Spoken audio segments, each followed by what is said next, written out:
Hi, everybody, and welcome to Baseball Discourse. Our latest episode will focus on one of the greatest hitters to play the game during his period, and that was Ralph Garr. I'll give you a little background in the interview, how I got to know Ralph, and then we hear the interview I recorded with Ralph Garr in 1986. Enjoy. When I was broadcasting games for the Richmond Braves in the mid-1980s, in 1986, our hitting instructor was Ralph Garr. Ralph Garr was an outstanding hitter. In fact, he batted .306 lifetime in 13 years with the Atlanta Braves, Chicago White Sox, and California Angels. He played between 1968 and 1980. He led the National League in batting average in 1974 with a .353 average. He also led the league in hits that year with 214 and in triples with 17.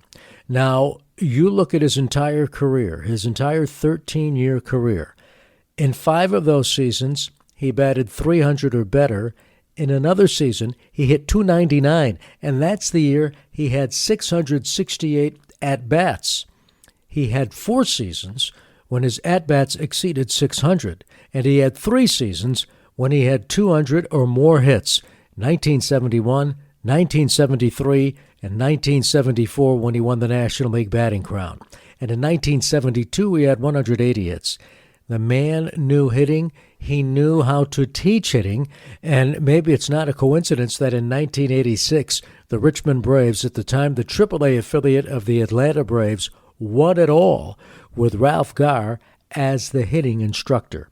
Anyway, on June 8th, 1986, I had on my pregame show Ralph Garr. This was before the Braves were going to play the Maine Guides, at the time the AAA affiliate of the Cleveland Indians, a doubleheader. Ralph Garr was the pregame guest. We talked hitting, and here is that interview. And as far as I'm concerned, it's not time sensitive. It's one of those green interviews. Dan Lovallo back with you on the Braves On Deck Circle show prior to this afternoon's doubleheader between the Richmond Braves and the Maine Guides. And our guest this afternoon is the Braves' first base coach, Ralph Garr. Ralph, of course, is one of the outstanding hitters in baseball when he played. In fact, he won a National League batting title. Gator, what makes a good hitter? Concentration and hard work and consistency. You just have to make it happen, Dan. It's work. It's just, just like any business, the guy that's successful is the one that works the hardest. It takes ability, but you're still going to have to work hard no matter how much ability you have. What was your secret to concentration? Well, I did what I used my speed a lot. I could run pretty good, thank God, and that's what I did. I sprayed the ball, like I'd come to the plate and I'd look for a decent pitch to hit, and I made contact and I ran. I took advantage of all situations. If I was struggling, I'd bunt and, try to get a sacrifice and not get as many at-bats as when I'm swinging good. And when I'm swinging good, everything go well. But you have to learn to do the thing to not struggle long. That's the secret of a good hitter and a weak hitter. A good hitter struggles, but he don't quit. He's maintaining a little gauge of here, and that way he's going 0 for 4, 0 for 5. He bunt or sacrifice or something like that, or sacrifice fly that makes him 0 for 3, and the next day probably get him 2. So you just have to learn to do what it takes to make you survive. Okay, in other words, if you were struggling at the plate, did dropping a bunt occasionally help you snap out of a slump? Oh, that's the secret.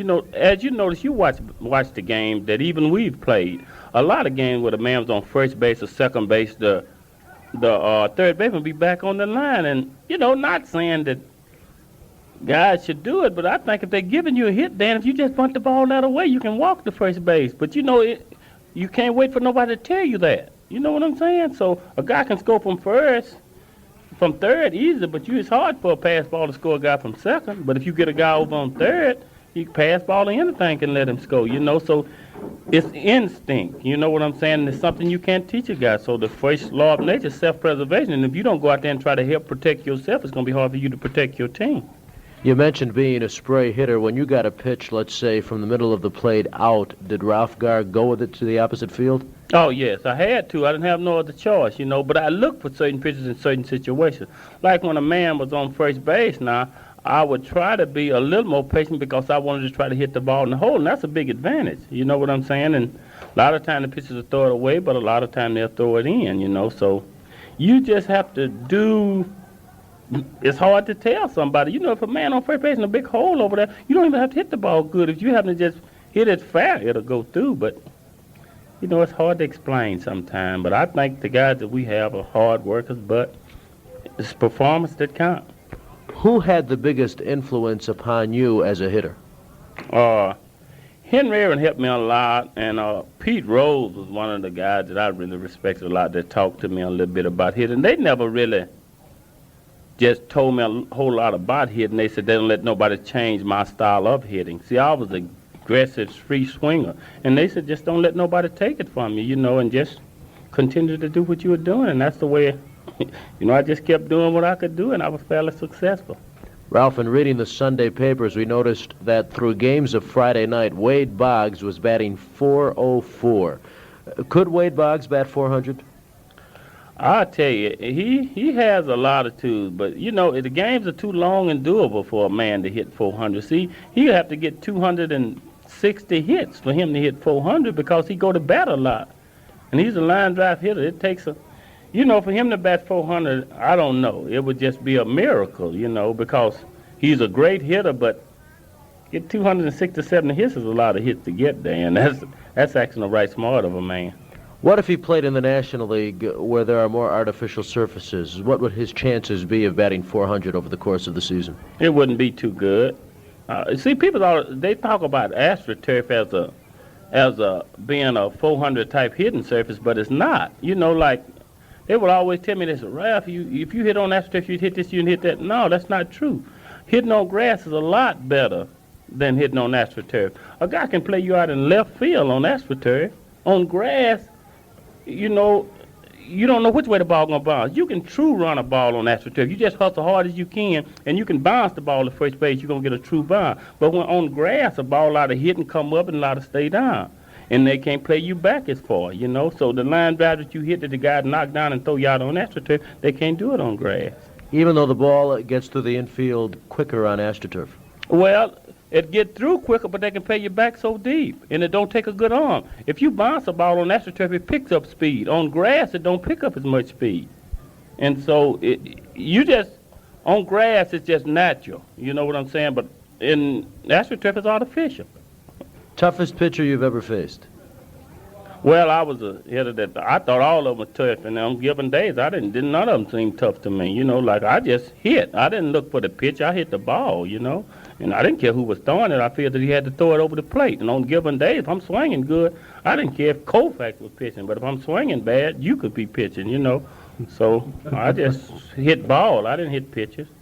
You've never seen my curveball. Ralph, did you keep a mental book on the pitchers?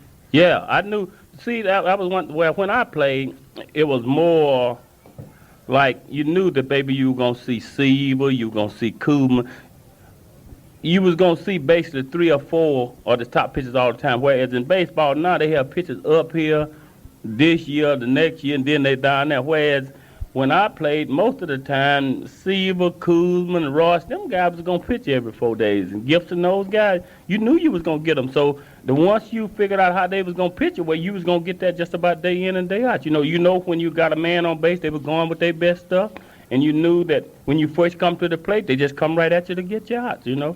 They didn't have no respect for you, and I didn't have no respect for them. It's just the best man won. We see guys today like Pete Rose and Greg Nettles playing into their 40s. And Nettles was quoted as saying the other day, the reason players are playing into their 40s now is because of the high salaries doled out to the players. When did Ralph Garr finally determine it was time to hang him up as a player? Oh, when I got released from California, I think Pittsburgh was the only team that called me and asked me about playing AAA ball. Anytime you get released where you just hit 280-something with 9 home runs and 30-some RBIs with Chicago, and then you go and get released from California and nobody even called you, it's time to go home then, you know. So I just went on home, you know, and nobody else called, so I just forgot about it. 280, that'd get you a multi-million-dollar contract today. Well, today it's a whole different, it's no more, well, it's baseball, all right, but it's a big business now because if you look through all the leagues now, there's so many guys that are getting paid, but the performers are. What can you really say? You know, it's no such thing as a bad investment. If it was, there wouldn't be no more baseball. Ralph, thanks very much for being our guest. It's a pleasure. Well, there you have it, my interview with Ralph Garr, and a lot of what he says about hitting has stood the test of time. It's as applicable today as it was in 1986. As always, thanks for watching and listening to Baseball Discourse, and if you haven't already subscribed, please subscribe to the channel.